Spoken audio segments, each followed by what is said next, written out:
수면은 건강의 기본이지만 잠을 잘 자지 못하기 때문에 병에 걸린다고는 할 수 없다. 오히려 그 반대로 병에 걸렸기 때문에 몸 상태가 안 좋아져서 잠을 잘 못 자는 것이다. 흔히 잠을 잘 자지 못하면 우울증에 걸릴 수 있다고 이야기하지만 이 역시 반대로 우울증 때문에 불면이라는 증상이 나타난다고 해야 타당하다. 잠을 잘 못 자니까 병에 걸린다. 불면 때문에 우울증이나 당뇨병에 걸린다. 라는 극단적인 생각은 불면증의 심각성을 널리 알리고 싶어 하는 일부 정신과 의사들의 지나친 의욕으로 생겨난 고정관념이다. 만약 여러분이 불면증에 시달리고 있다면 우울증이나 그 외의 심각한 병에 걸리지는 않을까 하는 걱정을 일단 접어두고 불면증에 대한 행동요법부터 조속히 시도해야 할 것이다. 안녕하세요. 책리더입니다. 오늘 소개해드릴 책은 다카하시 사카의 지음, 이용태 곰김, 이너북 출판사의 하버드 건강습관입니다. 지은이 다카하시 사카에는 니혼대학 의학부 정신대학 임상교수이자 의학박사입니다. 2001년부터 2005년까지 하버드 대학교 의학부에서 3년 반 동안 연구원으로 근무했는데 조현병이라는 질병을 분자생물학, 유전학, 생리학, 면역학 등에 다각적으로 연구했습니다. 초인류 연구진들과 어깨를 나란히 하며 정신의학을 몸소 체득할 수 있었고 그 경험을 포함해 정신과 의사로서 30년 이상 현장에서 진료를 해온 내용을 이 책에 담고 있습니다. 흔히 마음의 병, 즉 정신적인 고통이 생기면 그 부분에 대한 상담이나 해결 방법 혹은 정신적인 고통을 완화시켜줄 약을 찾기 마련입니다. 과도한 스트레스가 불면증을 야기하고 발기부전의 원인이 되며 또한 비만으로 이어져 우울증을 일으키기 때문에 우리는 스트레스를 줄이기 위해 노력해야 한다고 생각했습니다. 하지만 저자는 마음의 병이 몸의 이상 증세에서 기인한다고 합니다. 예를 들면 발기부전 환자가 충분히 휴식을 취하고 스트레스를 줄인다고 해서 낫지 않는다는 사실입니다. 그 원인은 혈관이나 혈류의 이상이기 때문입니다. 또한 우울증 때문에 불면증이 되는 것이 아니라 불면증에서 벗어나지 못하면 우울해지고 무기력해진다는 사실이며 비만에서 벗어나지 못하기 때문에 자신을 책망하고 자신감을 잃어버린다고 이야기합니다.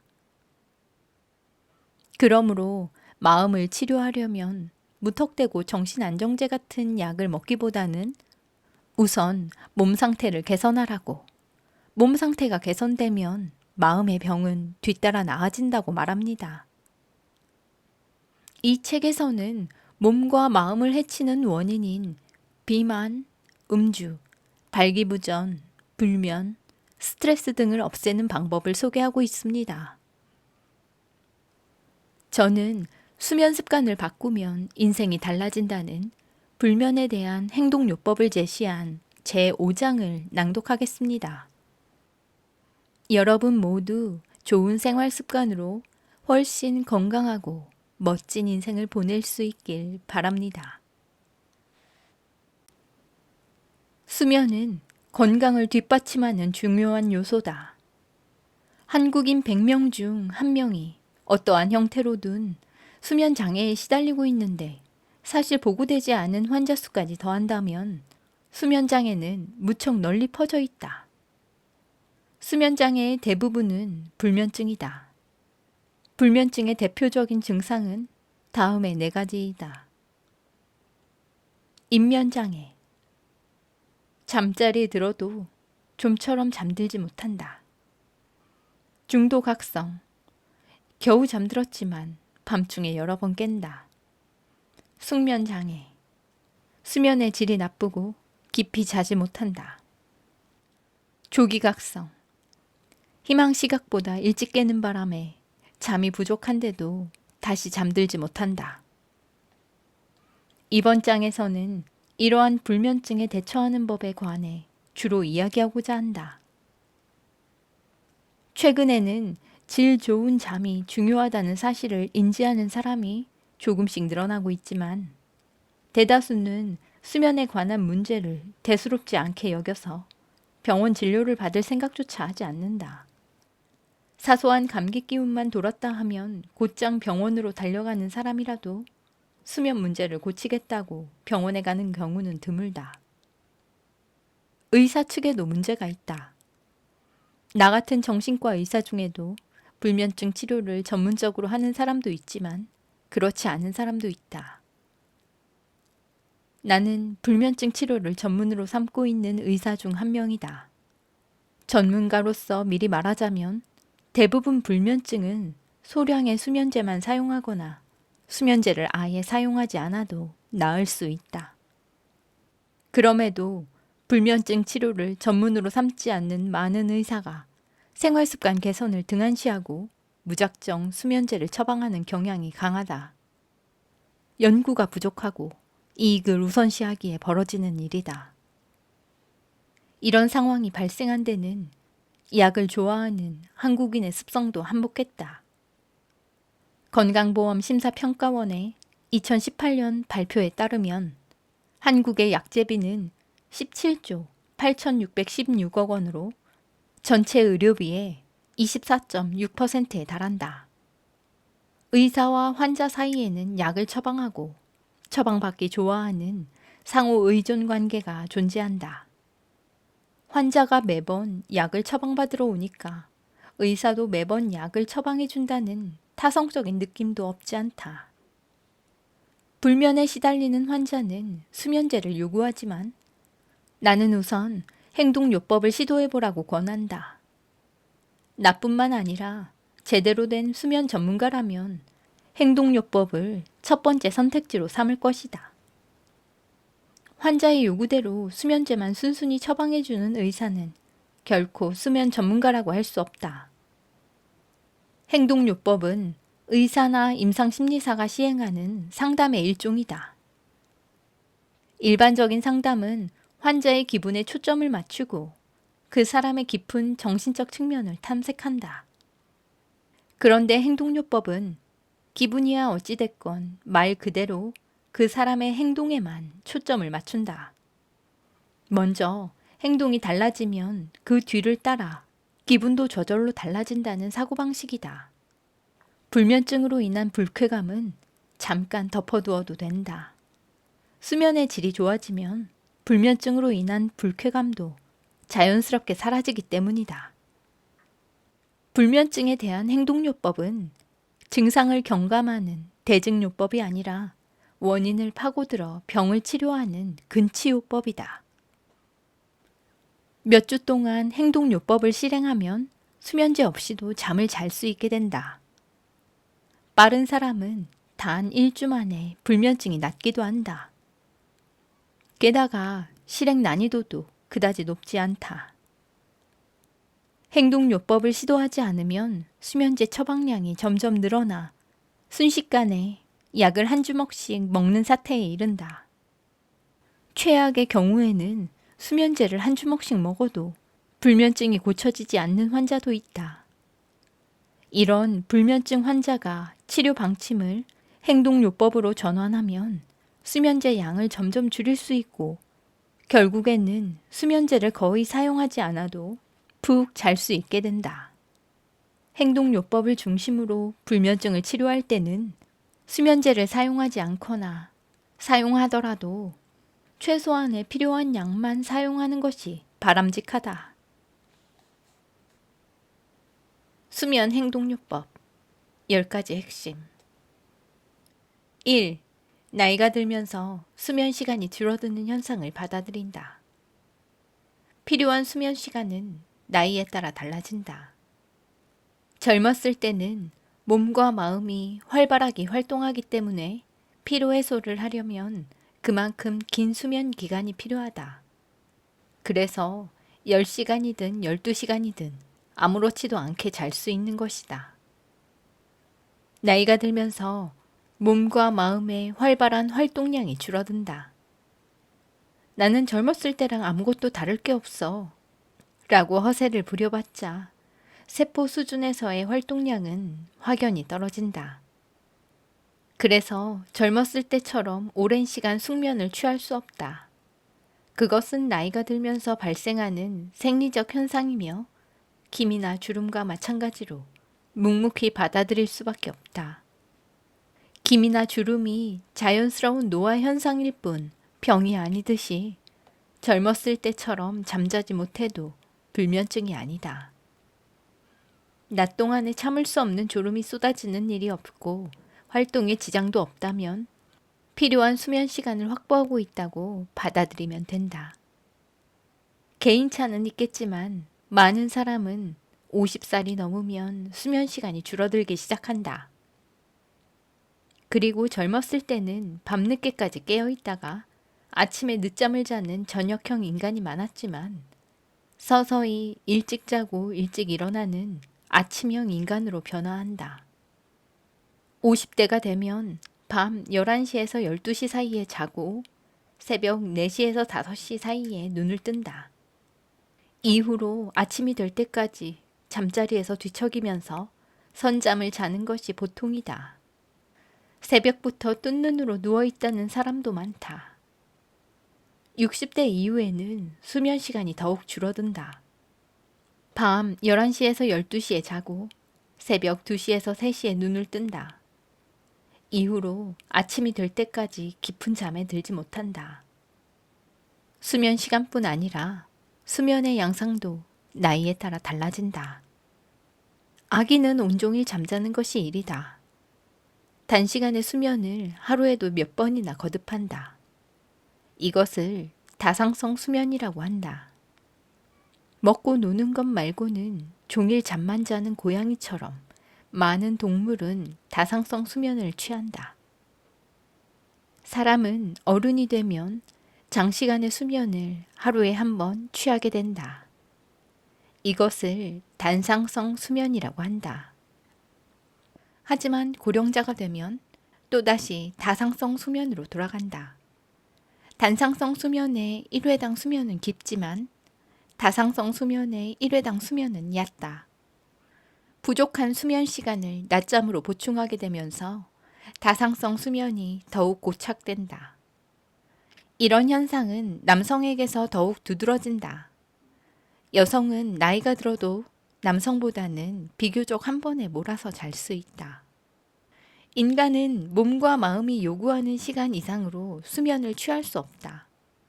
따라서 나이가 들면서 수면 시간이 적어질 수밖에 없는 것이다. 그러나 많은 사람은 나이가 들어도 젊었을 때처럼 잠잘 수 있다고 믿는다. 내 진료실에도 가끔씩 70대 환자가 찾아와 5시간밖에 못 자는데 저는 적어도 6시간은 자고 싶어요. 라고 푸념하기도 한다. 그런 환자에게는 지금이 정상입니다. 라고 설명한다. 불면증이 아니니까 수면제는 처방해드리지 않을게요.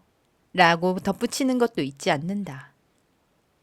이런 환자에게 매번 수면제를 처방하고 일주일마다 병원에 오도록 하는 의사는 좋은 의사라고 할 수 없다.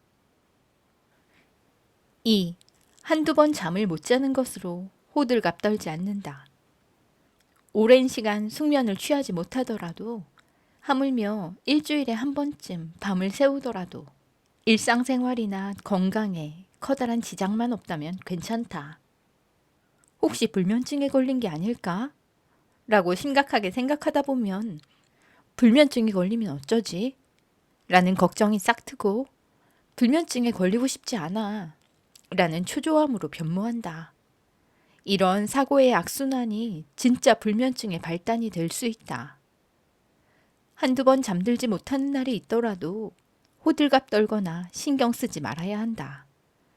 이 정도로는 결코 불면증으로 발전하지 않기 때문이다. 하룻밤 정도 잠을 못 자는 것으로 호들갑 떨지 말자. 불안과 걱정에 사로잡히지 않는다면 불면증은 찾아오지 않는다. 3. 규칙적인 생활 리듬을 만든다. 먼저 규칙적인 생활 리듬을 만드는 것이 가장 중요하다. 낮 동안에 일하는 일반적인 회사원이라면 일찍 자고 일찍 일어나는 생체 리듬을 흐트러뜨리지 않도록 한다. 재택근무를 하게 되어 정해진 시간에 출근할 필요가 없어지면 밤을 새우거나 늦잠을 자는 일이 많아진다. 그러면 체내시계의 리듬이 크게 흐트러지면서 불면증을 유발할 수 있다. 하루 3번의 식사 리듬도 일정하게 유지하도록 노력한다. 식사 리듬이 흐트러지면 세포의 체내시계도 흐트러지기 마련이다. 특히 아침 식사는 온몸의 체내시계를 동기화하는 역할의 일부분을 담당한다. 새끼 식사는 대략 5시간마다 하는 것이 좋다. 아침 식사를 하고 나서 5시간 후에 점심 식사를 하고 그 5시간 후에 저녁 식사를 한다.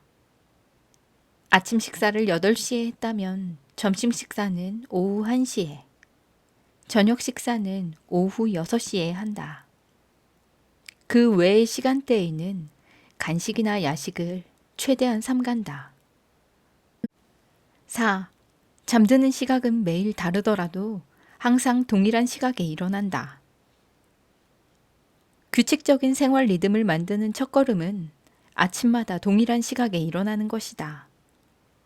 전날 밤에 몇 시에 잠들었든 아침에는 꼭 정해진 시각에 일어난다.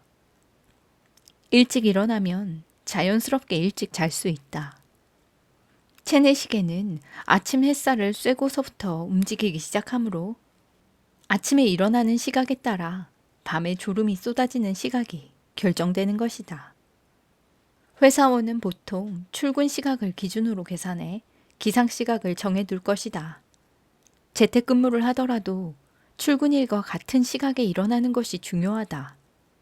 이때 충분한 수면 시간을 확보하도록 계산해야 한다. 필요한 수면 시간에는 개인차가 있고 앞에서 설명했듯이 나이에 따라서도 달라진다. 한창 일하는 나이인 20대에서 40대는 평균 수면 시간이 6시간에서 8시간일 것이다. 어찌됐든 낮에 졸음이 쏟아지거나 업무 능력이 떨어지지만 않는다면 괜찮다. 오전에 하품이 나오는 것은 수면 시간이 부족하다는 신호다. 기상 시각과 그에 따른 취침 시각을 조정해 낮에 졸음이 느껴지지 않을 만큼의 수면 시간을 확보하자. 5. 낮잠을 30분 이상 자지 않는다. 무심코 낮잠을 자버리면 밤에 졸음이 쏟아지지 않아 잠들기 힘들어진다. 소파에 누워 몇 시간 자는 것만을 낮잠이라고 생각하는 사람이 많지만 사실 책상에 엎드려 잠깐 자는 것도 낮잠이다. 밤에 푹 자려면 낮잠을 되도록 피해야 한다. 밤에 잠이 안 온다고 불평하는 고령자 중에는 알고 보면 낮잠을 길게 자는 사람도 적지 않다. 점심을 먹고 나서 오후 2시쯤에는 누구나 졸음이 쏟아지기 마련이다. 흔히 점심에 먹은 음식을 소화하기 위해 혈액이 내장으로 몰리고 그만큼 뇌에 혈액이 부족해지기 때문에 졸음이 쏟아진다 라고 말하지만 그것은 잘못된 속설일 뿐이다. 그런 논리라면 아침 식사 후에나 저녁 식사 후에도 졸음이 몰려와야 할 테지만 실제로 그러지 않는다. 점심 식사 후에 졸음이 쏟아지는 이유는 체내시계의 작용 때문이다. 오후 2시쯤은 각성하고 있는 시간대의 한가운데이므로 한숨 돌리며 휴식을 취하기에 딱 좋도록 체내시계에 의해 프로그램된 것이다. 오후에 졸음을 쫓으려면 30분 이내에 낮잠을 자는 것이 효과적이다. 30분 이상 낮잠을 자버리면 밤에 잠드는 데 지장이 생기지만 30분 이내라면 그럴 염려가 없다. 30분 이내의 짧은 낮잠은 영어로 파워냅으로 불리며 머리를 맑게 하고 생산성을 높인다. 업무 능률이 높아지면 하루 일을 얼른 끝내고 일찍 퇴근할 수 있으므로 긴 수면 시간을 확보하는 데 도움이 된다. 늦은 시간에 낮잠을 자면 아무리 짧은 낮잠이라도 밤에 잠드는 데 지장을 초래하기 때문에 낮잠을 자려면 오후 4시 이전에 자는 것이 좋다. 6. 온종일 빈둥대지 말고 되도록 신체를 움직인다. 인간은 주행성 동물이기 때문에 낮에 가만히 있거나 빈둥거리지 말고 적극적으로 신체를 움직여야 한다. 종일 외근하거나 몸을 움직이는 업무를 하면 밤에 녹초가 되어 쉽게 잠에 골아떨어지는 법이다. 몸을 움직이는 데는 근육뿐 아니라 뇌의 역할도 크다. 근육을 움직이라고 지령을 내리는 사령부가 뇌이기 때문에 몸을 활발히 움직일수록 뇌가 피곤해지고 졸음을 느끼게 된다. 책상 앞에 앉아 머리만 쓰면서 일하는 사람보다 몸을 움직이면서 일하는 사람이 뇌를 몇 배나 더 사용한다. 앉아서 일하는 시간이 긴 사람은 엘리베이터나 에스컬레이터를 타는 대신에 계단을 오르거나 기분 전환으로 멀리 산책하러 다녀오는 등의 방법으로 낮 동안의 운동량을 늘려야 한다. 7. 매일 아침에 햇빛을 쐬고 저녁 이후에 강한 빛을 되도록 쐬지 않는다. 편의점처럼 24시간 영업하는 가게는 한밤중에도 조명을 환히 켜지만 우리의 생체 리듬은 밤에 캄캄해지는 것이 당연한 원시시대의 설정을 그대로 간직하고 있다. 체내시계의 메커니즘을 고려하면 날이 밝을 때 활동하고 날이 어두워지면 휴식하는 생활이 바람직하다. 매일 아침에 햇빛을 쐬며 오늘 하루도 시작된다고 체내시계에 알리고 저녁 이후 강한 빛을 가급적 쐬지 않고 오늘 하루가 끝났다고 체내시계에 통보하는 것이다. 해가 져서 바깥이 어두워지면 가급적 강한 빛을 쐬지 않도록 노력한다. 빛을 쐬어버리면 수면 호르몬인 멜라토닌의 합성에 제동이 걸리고 그와 함께 체내시계가 늦춰지면서 밤에 잠을 이루기 어려워진다. 스마트폰, 컴퓨터, 태블릿 등이 발산하는 빛은 자칫 등한시하기 쉽다.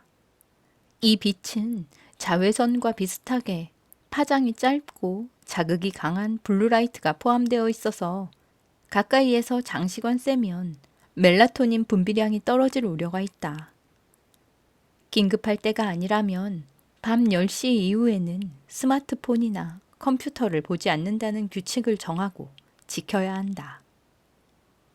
깜깜한 침실에서 침대에 누워 스마트폰을 만지작거리는 것은 절대 금물이다. 8. 저녁 이후에는 카페인 음료를 삼간다. 카페인은 뇌 속에서 흥분을 억제하는 메커니즘을 방해해서 강한 각성작용을 발휘한다. 카페인은 섭취한 후 3시간가량 효과가 지속된다. 개인차가 있기 때문에 어떤 사람은 각성작용이 4시간에서 5시간이나 지속되어 잠을 이루지 못하기도 한다. 카페인에는 이뇨작용도 있다. 밤에 잠자기 전에 카페인 음료를 마시면 밤중에 소변이 마려워 잠이 깨버리기도 한다. 식후에 마시는 음료로는 디카페인 커피, 생수, 무당 탄산수, 보리차, 루이보스차 등이 좋다. 카페인은 커피에만 들어있는 것이 아니다. 코코아, 콜라, 녹차, 홍차, 우롱차 등에도 카페인이 꽤 들어있다. 야근의 피로를 풀기 위해 피로 해소제나 에너지 음료를 마시는 습관이 있다면 조심해야 한다. 이러한 음료에도 카페인이 많이 함유되어 있기 때문이다. 9. 매일 욕조 목욕을 한다. 여성보다 남성은 욕조 목욕을 귀찮아해서 그냥 샤워로 때우려는 사람이 많은 것 같다. 특히 바쁜 회사원은 욕조에 물 받는 시간조차 아까워서 욕조 목욕을 안 하려는 경향도 있다.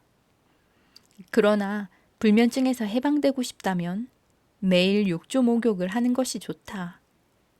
욕조 목욕의 목적은 체표의 체온을 올리고 신부의 체온을 낮추는 것이다. 우리가 체온계로 재는 피부 체온과 뇌의 온도인 심부 체온은 최대 2도까지 차이가 난다. 심부 체온은 피부 체온보다 약 2도 높은 것이다. 그리고 인간은 심부 체온이 낮아지고 피부 체온이 높아져서 양쪽의 차이가 줄어들수록 졸음이 강해진다. 체내시계와 자율신경의 작용으로 심부 체온은 저녁 이후에 완만하게 떨어지기 시작한다. 또한 잠들기 약 90분 전에 욕조 목욕을 통해 피부 체온을 높이면 심부 체온과 피부 체온의 차이가 줄어들어서 목욕으로 일단 올라간 심부 체온이 반동으로 내려가는 타이밍에 쉽게 잠들 수 있다. 욕조 목욕을 할 때는 42도 이상의 뜨거운 물이 아니라 40도 이하의 미지근한 물에 들어가는 것이 좋다. 심부 체온이 변화하려면 시간이 필요한데 뜨거운 물에는 오래 들어가 있을 수 없어서 생각보다 심부 체온이 오르지 않는다.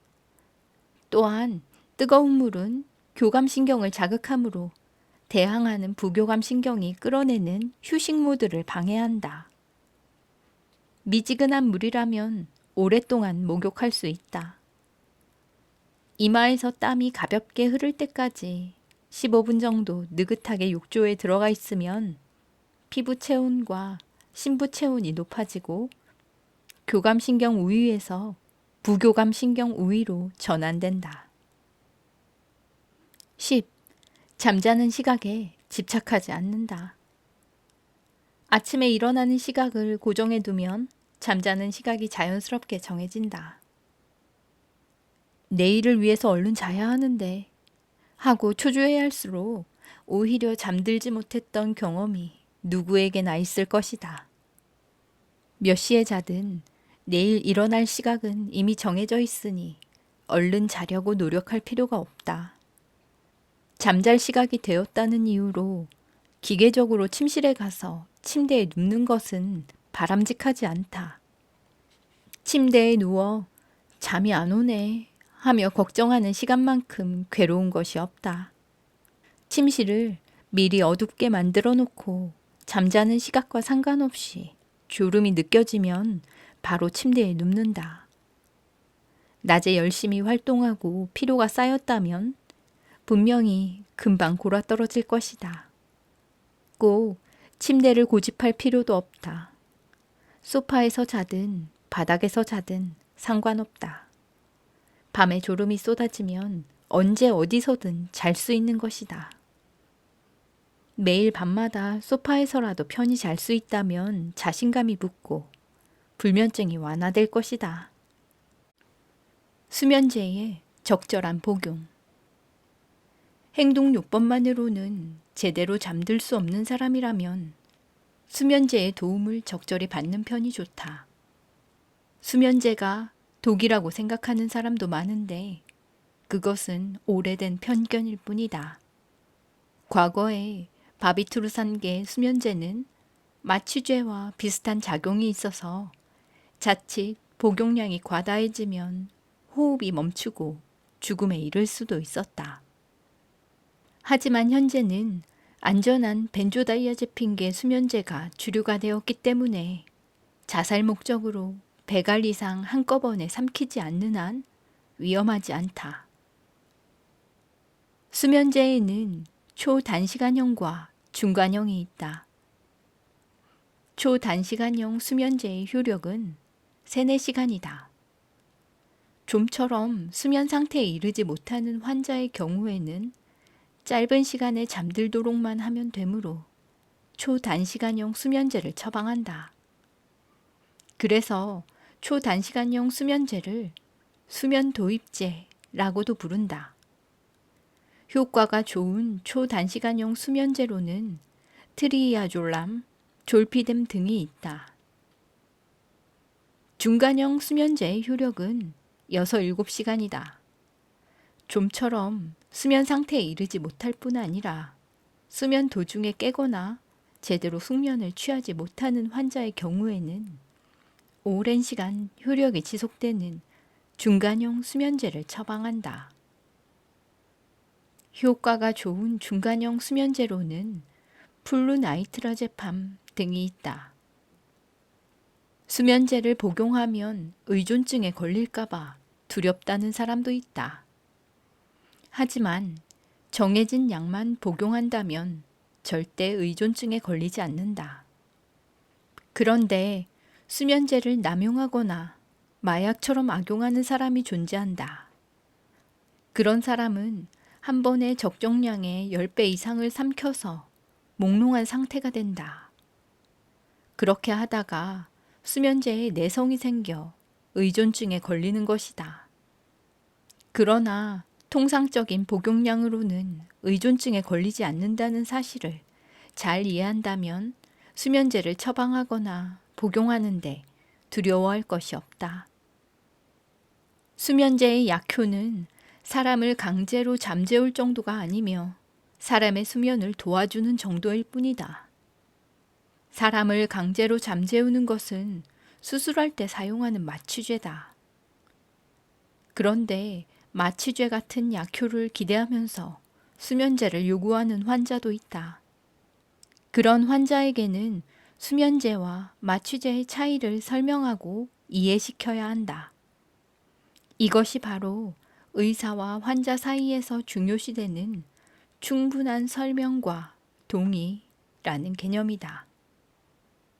의사와 환자는 정보를 충분히 공유하고 합의를 형성해야 한다. 당연히 불면증 환자에게 마취제를 투여할 수는 없는 노릇이다. 환자에게 세심하게 설명하지 않은 채 즉시 효과가 나타나는 수면제를 주세요 라는 환자의 요구에 따라 순순히 처방량을 늘리다가 어느새 대량의 수면제를 처방해버리는 사태도 종종 벌어진다. 그 결과 환자에게 의존증을 초래하기도 한다.